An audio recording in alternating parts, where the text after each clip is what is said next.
दम पर सरावां ग्राम पंचायत ने हमें दोबारा बनाया प्रधान। प्रधान प्रतिनिधि जाहिद हुसैन, संवाददाता सतीश वर्मा की रिपोर्ट।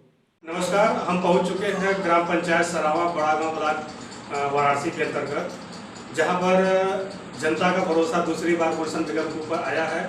और बीच में जो है कि 5 वर्ष गैप रहा उनका, क्योंकि वो शायद यहाँ पर 80 सीट हो गया था, नहीं तो शायद जनता उस बार भी इनको ही मनोनीत करती।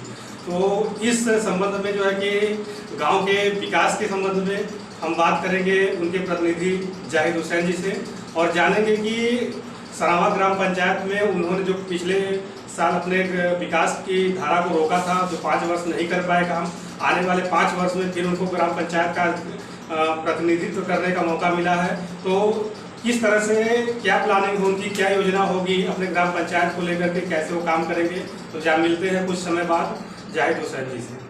नमस्कार प्रधान जी। सबसे पहले तो मैं आपको दूसरी बार विजयी होने तो मैं आपको बधाई देता हूँ, और हमारे चैनल के माध्यम से इस जीत की खुशी में अपनी जनता के लिए, अपने क्षेत्रवासियों के लिए क्या कहना चाहेंगे? मैं इस जीत के विषय में तो यही कहना चाहूँगा कि भाई जनता को दोबारा इस गाँव सभा में प्रधान बुलाया, और उनका धन्यवाद करता हूँ। और धन्यवाद के साथ साथ मैं जो 2010 से 15 में चुनाव जीता था, उससे बेहतर मैं काम करने जीतूँगा। और सबका साथ सबका विकास, चुनाव में जीत गया तो मैं सबका प्रधान हूँ। हमको सबका देखना है, सबको लेकर चलना है, सबके सुख दुख में जाना है। और हमको तो शुरू से ही मैं लगे रहे।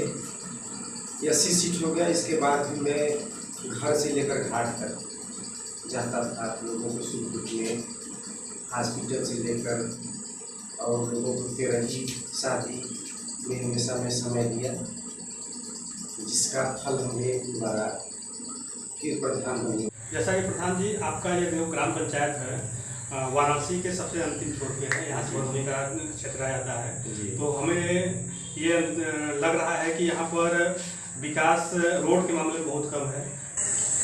देखिए, मैं तो सन 2010 से 15 तक जो गांव में खेत खल था, वो मेड़ा के रूप में दे दिया गया था, लेकिन उसको मैंने नपवा कर सीमांकन उसका करवा के मैं उसको जहाँ चक्रोट था वहाँ चक्रोट बनवाया, और लगभग 50 चक्रोट में बनवाया।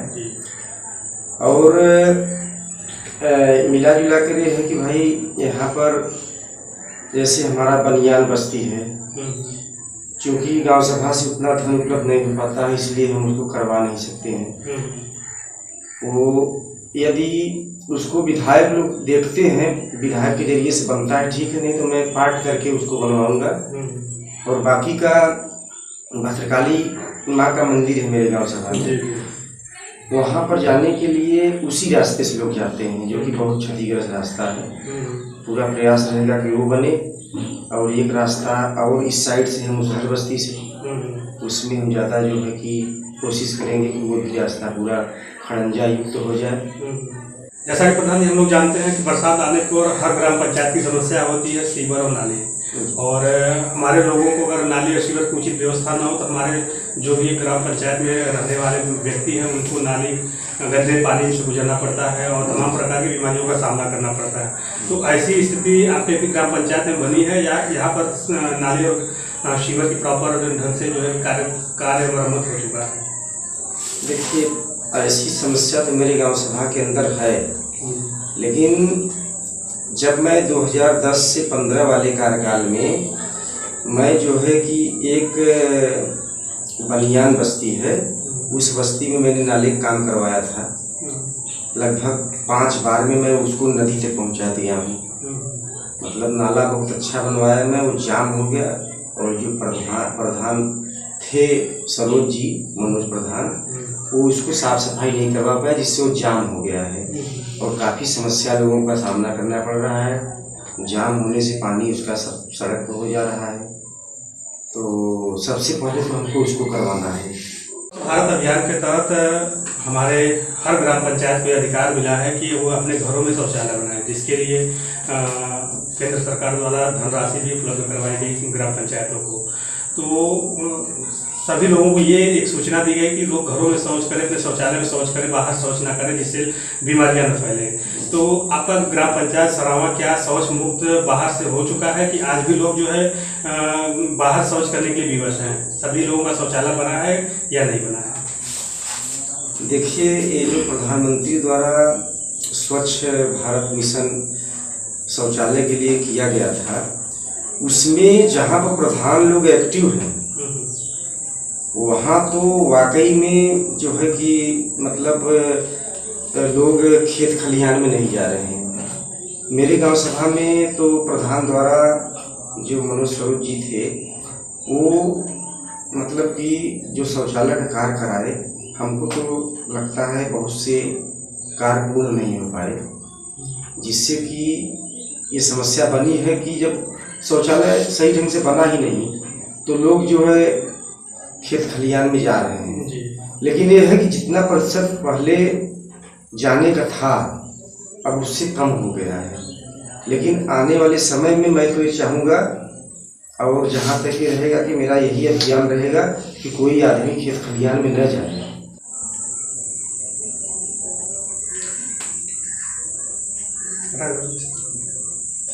प्रधान जी, जैसा कि इसमें कोरोना काल चल रहा है और हम लोग ये जानते हैं कि भारत सरकार द्वारा जो है कि सभी लोगों को निःशुल्क राशन कार्ड की व्यवस्था कराई गई है और सस्ते दर पे जो है उनको राशन मिलेगा, ताकि वो लोग अपना आराम से, जो भी गरीब मजदूर हैं उनको आराम से जो है कि जीवन यापन करने में असुविधा न महसूस हो। देखिए, अभी तो मान लीजिए चुनाव में यही 2 मई को जीता हूँ, तब से तो मेरे कार्यकाल में ये पहली बार राशन बंट रहा है।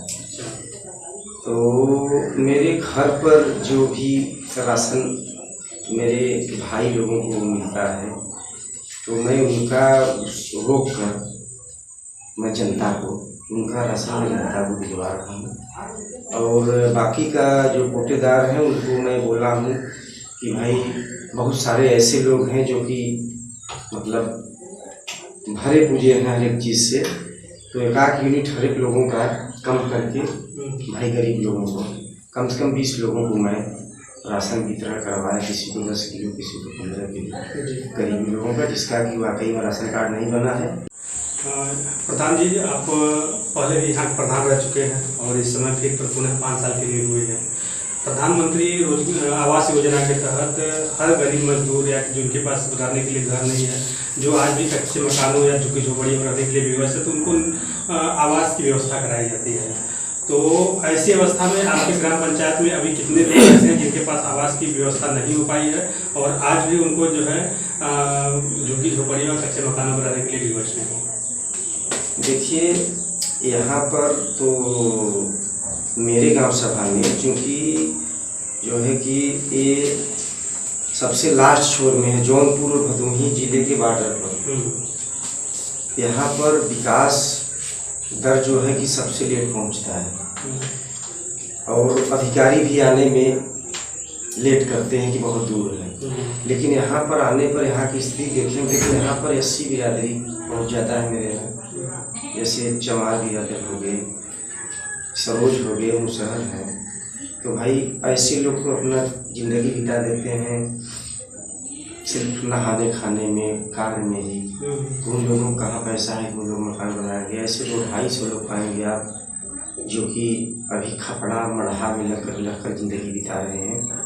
और कम से कम नहीं तो आवास आया था, सूची से लोगों का नाम 100-150 लोगों का नाम कट गया है, उस पर कोई ध्यान नहीं दिया गया। और अब हम हो गए हैं प्रधान, इस जो है कि चुने गए हैं इस वर्ष, तो हम चाहेंगे कि जितना लोगों का सूची से नाम कटा है सबको वापस लाऊंगा और जिनका नहीं है उसको भी वापस लाऊंगा। मनरेगा के तहत हर ग्राम पंचायत को अधिकार दिया गया है कि जो लोग पढ़े लिखे नहीं हैं, मजदूर लोग हैं, तो उनको गांव में ही रोजगार देने की बात कही गई, जिसके लिए जॉब कार्ड की व्यवस्था कराई गई है। ऐसी अवस्था में बहुत सारे मजदूरों का समय से भुगतान नहीं हो पाता है और जो अवैध ढंग से जो है कि बहुत सारे लोग काम करके भुगतान करवा लेते हैं। तो आने वाले समय में आपकी ग्राम पंचायत में ऐसी स्थिति है तो आप इससे कैसे निपटेंगे? देखिए, जब मैं 2010 से 15 वाले में था तो उस समय मैं नरेगा से 50 सड़क बनवाया था। मजदूर सब खुश थे मेरे कार्यकाल में। और उस वक्त मतलब कि हर एक जगह लेखपाल द्वारा नापी करा के सब टोटल काम मैं करवाता था। उसमें रोजगार सेवक जो मेरे थे वो रोजगार सेवक हाजिरी भी लगाने के लिए नहीं पहुँचते थे उस वक्त, लेकिन फिर भी मैं उनको लेकर चलता था।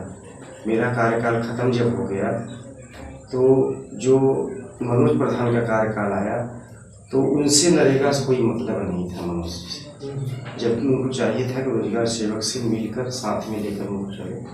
तो रोजगार सेवक 3 साल तक तो कोई कार्य ही नहीं सही ढंग से हुआ, बचा 2 साल। तो उस 2 साल में रोजगार सेवक जो है कि जो भी कार्य करवाए वो सिर्फ नदी किनार पकड़ कर करवाए। गांव सभा के अंदर उनको ये नहीं समझ में आया कि हमको कैसा काम, कहाँ सड़क गड़बड़ है, कहाँ सही है। और अभी जो आपने कहा कि भाई पैसा जिनका निकलना चाहिए, तो ये तो जो है कि मेरे गांव सभा के अंदर बहुत और तरीके से पैसा निकला है। और मैं अपने माध्यम से सरकार को ये एक राय दूंगा कि जो है मतलब कि जितने भी गांव सभा के अंदर, जैसे मेरे गांव सभा के अंदर जो रोजगार सेवक है वो मेरे गांव सभा के अंदर रोजगारी सेवक ही न करे, वो किसी अन्य गांव के अंदर जाकर रोजगार सेवक का कार्य करे और उस गांव का रोजगार सेवक मेरे गांव सभा में आकर करे। क्यों? प्रधान जी, पेंशन योजना की तरफ और ग्राम पंचायत में विधवा पेंशन हो, वृद्धा पेंशन हो या विकलांग पेंशन हो, तो ऐसे लोगों को व्यवस्था दी जाती है जो कि आर्थिक रूप से बहुत ही कमजोर लोग होते हैं और वृद्धावस्था में जो है कि लोग कार्य में नहीं जा पाते हैं, तो उनके लिए सारी व्यवस्थाएं कराई गई हैं। तो अब तक आपके ग्राम पंचायत में कितनी संख्या है और कितने लोग बाकी रह गए कि उनको अति आवश्यकता है जो कि वो अपने पेंशन के द्वारा अपना जीवन यापन कर सकें? देखिए, मैं 2010 से 15 वाले में बहुत सारा विधवा पेंशन, वृद्धा विकलांग पेंशन में बनवाया और जो है कि मतलब कि वृद्धा विधवा पेंशन और ये मैं उस ढंग से कार्य कराया हूँ कि लोगों के दिलो दिमाग में बैठ गया कि प्रधान जी बिना प्रधान के भी काम करवाते हैं। इस वित्तीय वर्ष में 2015 से 2020 तक मैं वृद्धा पेंशन, विधवा पेंशन लगभग 70-80 बनवाया हूँ। उसमें विकलांग भी बनवाया हूँ और उसमें जो है कि मतलब कि लगभग टोटल मेरे गांव सभा के अंदर 170 के लगभग ये वृद्धा है और विधवा पेंशन 81 है और लगभग 20 से 21 विकलांग पेंशन भी है।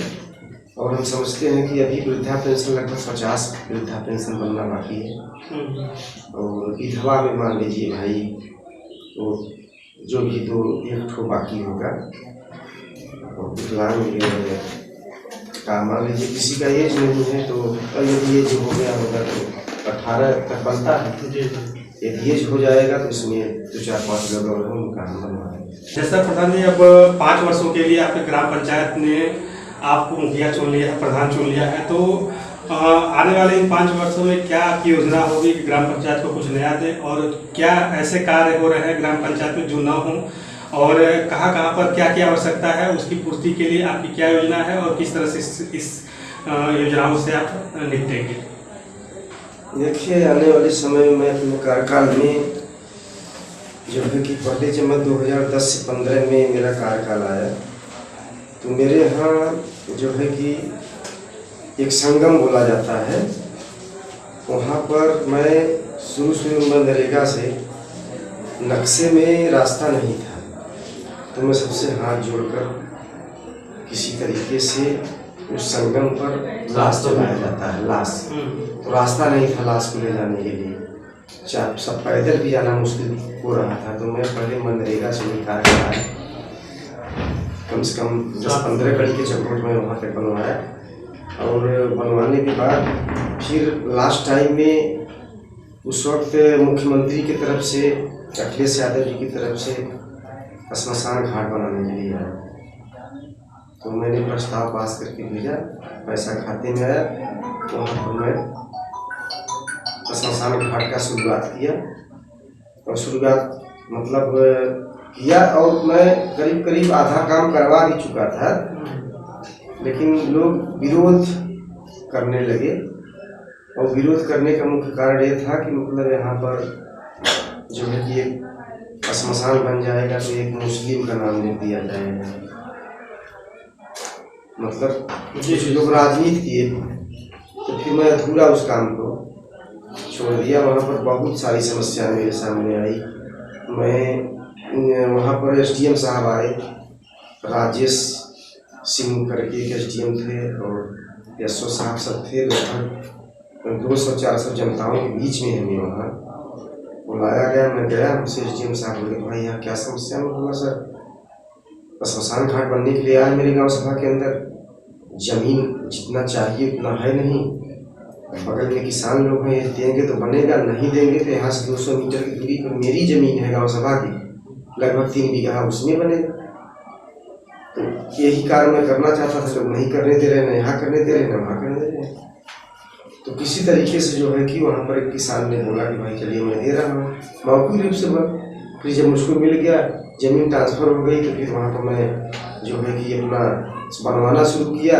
तो कुछ ऐसे अराजक तत्व लोग थे कि जो कि दिमाग की मानसिकता बन गई कि अरे यार किसी तरीके से इनके कार्यकाल में रोका जाए, नहीं तो ये श्मशान बन जाएगा, तो यहाँ पर गुलशन बेगम का नाम लिख दिया जाएगा, तो लोग कहेंगे अरे यार ये मुस्लिम बिरादरी को बनवाएंगे। ऐसी सोच वाले थे।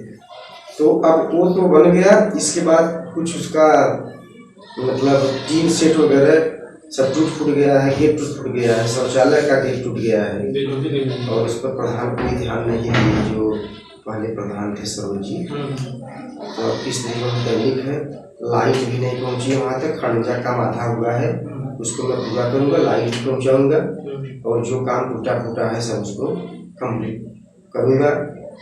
ये वहाँ के लिए सोच है। इस कोरोना काल में लगभग 8-10 लाख लोग रोज जल रही हैं, रात में लाश आते हैं लोग लेकर, अंधेरा रहता है।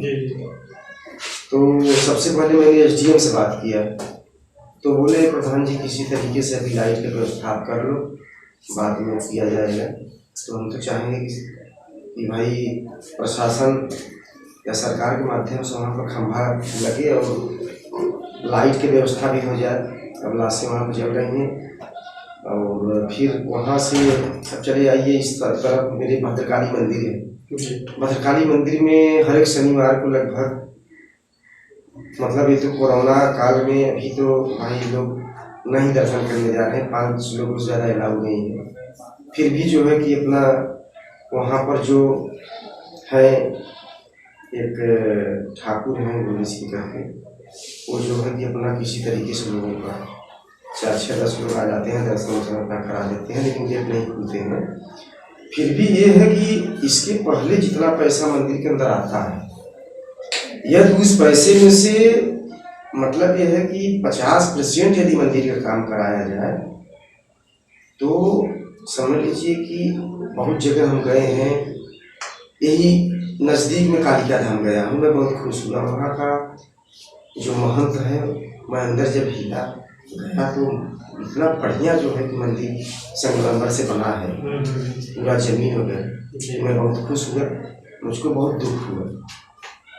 तो मैं जो है कि मंदिर पर जितना चढ़ावा आता है उसमें से 50% भी यदि काम वहाँ हो, तो आज के डेट में भद्रकाली माँ बहुत प्रसिद्ध है। विंध्याचल की बात तो मेरे गांव सभा में भद्रकाली माँ आती है, और काफ़ी संख्या में भीड़ होता है। शनिवार को नवरात्र में तो काफ़ी भीड़ होता है, प्रशासन को संभालना मुश्किल हो जाता है।